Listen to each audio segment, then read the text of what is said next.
Hello everyone, welcome to my new mini blog. কেমন আছো তোমরা সবাই? আশা করি খুব ভালোই আছো। ভিডিওটা কি নিয়ে আশা করি তোমরা বুঝেই গেছো। হ্যাঁ, আমরা এই বছর গেছিলাম বড় মা দর্শনে। কালী পুজোর ঠিক পরের দিন আমরা বেরিয়ে পড়েছিলাম বড় মা দর্শনে। যেতে যেতে রাস্তায় এত ভিড় দেখেছিলাম, ভেবেছিলাম হয়তো আর বড় মা দর্শনে যেতে পারবো না। তারপরে বড় মার নাম করে মনে জোর নিয়ে এগিয়ে গেলাম ভিড় ঠেলে বড় মাকে দেখতে।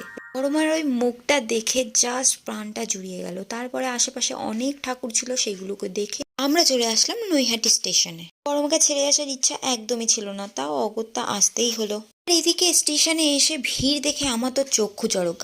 পরে ওখান থেকে চলে আসলাম ব্যারাকপুর স্টেশনে, কারণ ব্যারাকপুর আসবো আর দাদা বৌদির বিরিয়ানি খাবো না তা কি কোনোদিন সম্ভব?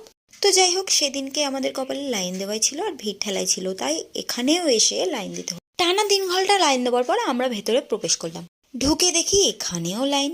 তারপর ভেতরে ঢুকে যখন বিরিয়ানিটা মুখে দিলাম তখন সব কষ্ট মিলিয়ে গেল।